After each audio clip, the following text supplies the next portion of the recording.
I'm Scott Allen Miller. This is Sheepguarding Llama. It is January 27th, 2020, and it's Monday. So let's get going on the week. Not actually a lot going on this morning. Got up and we were at full complement at work today for the first time in 2 months.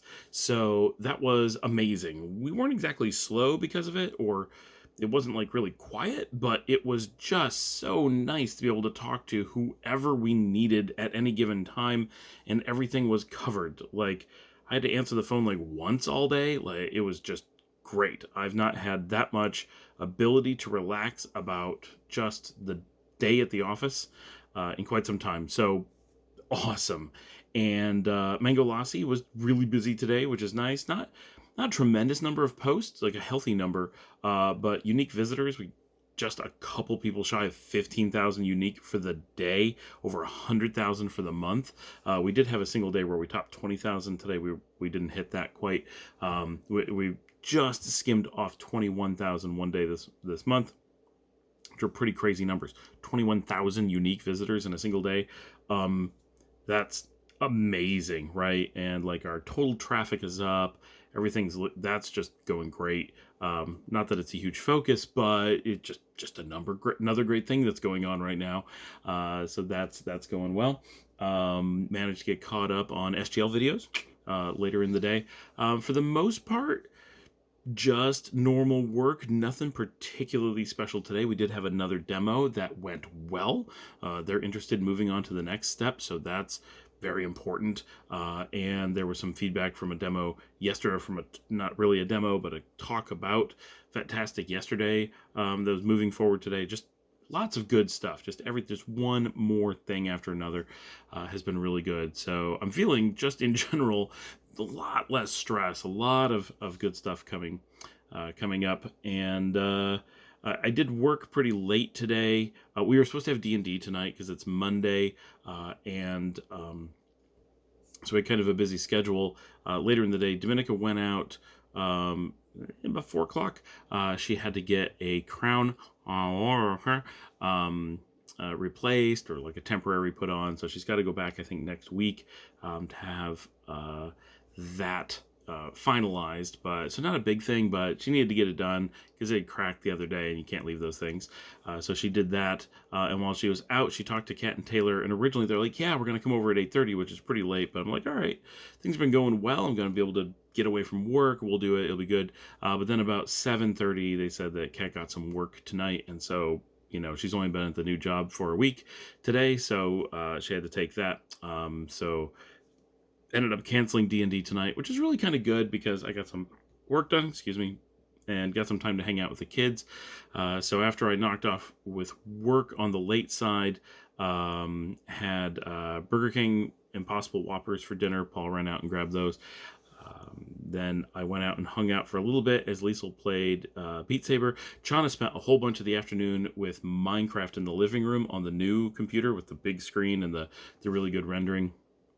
So she spent the day mostly out there. Then Paul and Liesel did some Beat Saber tonight.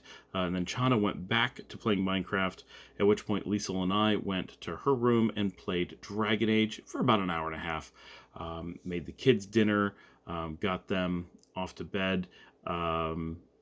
And that was pretty much the day. I came into the office, did about 1 more hour, not quite, more work. Jeremy and I did a couple new updates, got some things done for the people that we had done the demo for today, which is our trend. We do a demo, and then we try to get some of the changes they request out that day, so you can see just how responsive we really are, even for new things that we had nothing, like no prompting on. So there's no way we could have worked on it ahead of time or anything. So that stuff's, I think, pretty cool. So we got that done. I just noticed that sitting here, I just happened to have it on the screen. Mango Lassi climbed another 1,000 additional views per 24 hours higher just in the last few minutes. It jumped from 80 to 81,000, which aren't tremendous numbers in the general scheme of Mango Lassi. We used to ride in the hundreds of thousands, but for any website, having more than 50,000 views in a day is a really significant number, and that we hold in the 80s and bounce into the high hundreds is pretty phenomenal. And that we never drop to small numbers, right? That's consistent for over half a decade is just unbelievable. How many, we're coming up on 2 million unique users on the site that we'll hit pretty soon, and it's just the coolest numbers that we now have, having done this for so long. It's funny to think of how long we've been doing this at this point. And with our 4th convention coming up in May, we're starting to get tickets out for that, and people are starting to plan around it, getting things moving. We've got the convention center reserved, so we're excited about that. MangoCon 4 is going to be very cool. We don't have the topics completely ironed out yet. That's probably a this week thing, hopefully. But definitely some movement on that. It's making us excited. It's still not going to be a big conference, right? Still going to be a little thing, but we like doing it. It's a lot of fun. So good stuff there. Not a whole lot to mention. I do want to mention, I noticed this. I was looking at some old videos from last week. So if you're looking at videos from about 10 days ago, if I lean forward at all, you will see this huge mark. There's nothing here now. I had this huge mark for almost a week on my head, and I didn't really think about it because I don't look at my head. But I was looking at some videos, and I'm like, oh gosh, you can really see that. So if you saw that and you're wondering what that was, it was not someone drawing on my head with a marker, which was a reasonable guess. We'll give you that. But it was actually, I was in the attic and I stood up and whacked my head something fierce on one of the support beams, the diagonal ones. I just kind of clocked it, kind of going up and forward. And it really caught me, and I kind of spun. And it hit me that it wasn't just an impact, but it moved slightly when I hit it. I slid slightly against it because of the angle. And so it cut me a bit, the kind of a wood burn, if you will, because it was a corner. And so it was actually bleeding and seeping for a day. Yeah, great. But I mean, I'm fine. It just really hit me pretty hard while I was up there, and took a little bit to heal, and there was no way to put anything on it because of kind of where it was, that end.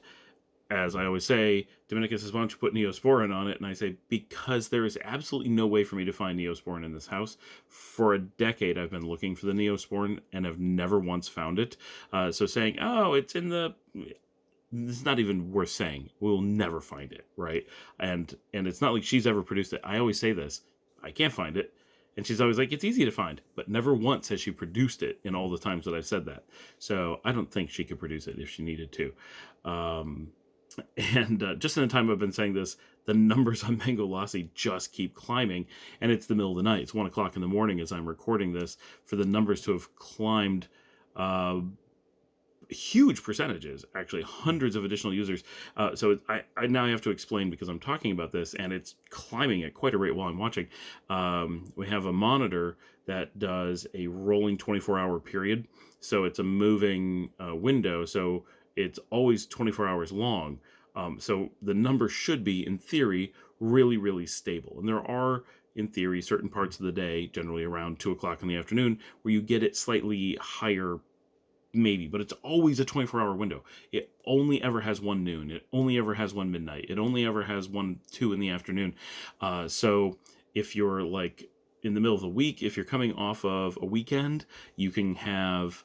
and so that's probably what's going on right now, is that traffic is low on Saturday and Sunday, not real low, just lower than during the week.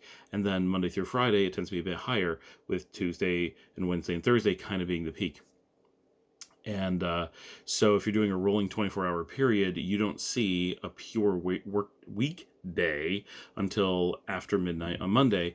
And even a little bit after midnight here, you want to make sure that the whole world is fully on the work week to get the best numbers. So really, somewhere around Wednesday, you get the highest number reliably for week after week after week. Wednesday really is the peak, just because it's the one time you're going to catch a 24-hour window where absolutely every possible person everywhere is working during the time that you're taking the measurement. But in general, it's 24 hours, so it doesn't vary very much. So when you have a really precipitous climb or loss in the number, it actually is pretty exciting, because it means there's real stuff going on that's already been normalized over an entire day. If you're watching like, oh, just a 1 hour kind of number, you'd be like, well, we're just going into a busy part of the day. We're just going into a busy part of whatever, or just some topic came up. But for the number to climb the way that it is during a time that you're watching, it's just really exciting. So that's just worth noting that was going on currently. So that was pretty much the day. Dominica has to go not super early in the morning, but more or less first thing in the morning to see the doctor again, just to get some results tomorrow. So she will be out in the morning. I can't go or anything because just so much work to be done, but things are all looking very positive. So thanks everybody for joining me. For those who have joined and are not liking and subscribing, please do so. Not that this is a monetized channel, but it helps me know that people actually care when you hit that like button. Give me the thumbs up. And right now, our subscribers have not changed in a while, but I know there's a number of people who are watching. If you subscribe, then it also helps get the word out. Both of those things make the channel more visible. And as much as this is a bizarre channel of me doing a diary, and who cares about that stuff, it's actually something that, if you look at Sheep Guarding Llama, the website is just tons of traffic, right? There are people who read that all the time. And I think this format, being just the website, but me talking, right, at least has to have some interest, and is very handy because you can listen to it in the car. You can watch it on your Roku or on your Amazon Fire TV or your Chromecast or on your tablet. Like, it's just, you can take me with you wherever. And who doesn't want to have me with you? But you should comment. What kind of content should I be including on this incredibly casual channel? Because there's no reason for me not to talk about just about anything. And I do miss the old days where I used to do the SGL podcast. But that was a lot of work, partially because I had to set up a microphone and I would edit it heavily and really compress the empty space in the audio down as much as possible. And I think I did a really good job, and it made for a good podcast, and I had a number of listeners. And I did a whole bunch of like new music and stuff. Like, I really enjoyed it. It was cool. But there was just no way I could put that kind of time in again. I did that, I want to say, somewhere between the 2003 and 2005 range. Definitely by the time that I went on to work at the bank on Wall Street, which was right at the beginning of 2006. I didn't have the time to do that anymore. And I did my very first vlogs right about that time. But as great as it was, and I really enjoyed the format, I didn't do it to do the catch up of my day the way that I am doing now. I just couldn't. And just trying to find enough content and everything, and then the editing was just a killer. I would spend 45 minutes recording the show and then 2 hours editing. I can't do that, right? It's amazing that I can get these shows out as it is, and to make this possible, I've made this rule to myself. I can't have the intros and outros. I can't have all the extra stuff. Yeah, I can't even use a good camera. This has to be my phone. It has to be a tripod just on my desk or holding it outside. I like when I get to do that. And I can't be anything else. And I can't be editing it because I don't have that kind of time. It's not an option. And I wish it was. And that would be great. It would be great for you guys. Maybe someday I will have an editor who I can record all throughout the day and they can just edit it together at the end. That's great. I don't right now. So until such time as that happens, and if you want that to happen, get a bazillion subscribers and get a billion likes on these things and get lots of views, and we'll monetize the channel lightly, and we'll get someone to do that. Great. It'll be a really wonderful job for somebody to put those things together and just spend all day editing my ramblings into something very nice with beautiful intro and music and all kinds of things and all my stuttering taken out. Great. I love that idea. Love it. Practically, that's not likely to happen, and this is not my job. This is not something I'm looking to do with any real seriousness, but I do think it's this really cool format that very few people have, and combined with my writings on the site over the years and the podcast and all those things, this is this multimedia experience that pretty much no one else offers, so I think that's wonderful. I want to keep doing this, and I plan to, but in order to do so, I really have to make a commitment to myself that it will be as little impact as possible. So, simple handheld tripod, which I can't show you because the camera's on it, and just my phone. And, all I've got is this simple LED strip lighting that's on my desk because it's what I have. I didn't go out and get new lights for this or anything. And that is all you get. But I do like this format because it forces me to keep talking, to stay focused. I can't do anything else while I do this, and I can't edit it out. So it really causes me to have to work on getting a focused, coherent message out to you in a very efficient way. And if I can't do that in 15 minutes, I can't do it. So it will get better as I get better at this. Now, I do, for those of you who don't know, which would be really surprising, I do actual edited commercial content on YouTube that I do really need people to like and subscribe, much more importantly, because we're right on the cusp of going to full monetization. That is the Sam IT channel. That's all one word, SAMIT. You can search on that pretty easily, and I do IT content. So if you're not into IT, please like and subscribe and leave it playing in the background or something. Be supportive, but you don't have to actually pay attention to it. If you're into IT or software engineering or anything like that, I think the content's really valuable. If you're an entrepreneur, you're interested in business, that content is really good. We cover a lot of business there, and really technology is just an aspect of business, so don't think of them as two separate things. I really do think there's a lot of value there, and that's something I've been doing for a number of years and will continue doing, but it never talks about me, right? It's just talking about work, and so that's my big channel. And then I do a lot of speaking on the Mango Lassie / MangoCon channel because I do the conference talks. I do several a year. Those get recorded and put up. And so that channel's not just me, but it's something I'm very involved in. Also, lots of likes and subscribes over there. Please, makes a difference. That one is a long way from monetizing. It's not like this. The Sam IT channel gets quite a bit of traffic. And like 10,000 views on a single video right now, which is for what it is, the kind of content it is actually quite amazing. It's not meant for entry level. It's not what I call pandering. It's not like people acting goofy. There's some tech channels that kind of pretend to be for professionals, but are really just hobbyists being really goofy, and they may be bright people, but they're just being goofy. It's the pretending to be stupid and breaking all their stuff and being like, oh, woe is me, I created a terrible storage situation, and somehow in this unforeseen way that is totally obvious and anybody with any common sense or training would instantly know was stupid beyond belief, we did this thing and we lost all of our data, or it didn't work. What are we going to do? Oh no. And people like to watch that because it's just reality TV, right? It's all fake. It's all scripted. It's all actually trained actors or whatever, trained IT people pretending to be stupid because it makes people feel good that other people are stupid. Like, that's fine that's what entertainment people want, but it's just entertainment. It's not technology. It's not training. It's not business. It's just gibberish entertainment, right? It's keeping up with the IT crowd. Anyway, that is my take on this channel. So please, your support would be great, and glad that you came here to join me tomorrow. In theory, I have nothing planned. I have no demos scheduled to give.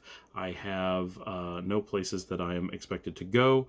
We have nobody expected to be out sick in the office. And so if all goes well, I will be at home all day working and get a lot done. Also, today, placed an order for my new phone. Now, I do have a really cool phone. I'm going to take this, and I don't know if you're going to be able to see it, but you really can. So I have a Yealink T42S, which I like a lot. I just got it maybe a year ago, maybe not even quite. And it's great. It sounds great. And somewhere I've got a headset for it. I lost it.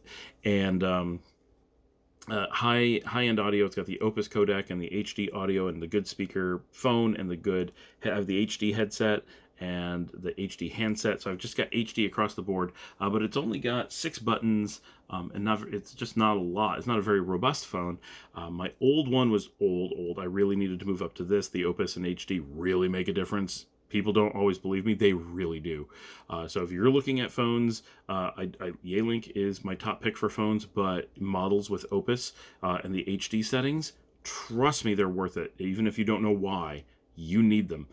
And for us, we're HD end to end. So we're doing full high def audio between every person in the company on Opus. And even if we call out to the outside world, our connection up through SkyTel is G722, which is one tier down, still high def audio. So we're high def audio everywhere. It's really something. And so even if we're calling people who are not connected to us, so anyone that we call that's connected to us directly on a back channel, or Opus end to end, and it is so crystal clear, pin drop beyond your imagination.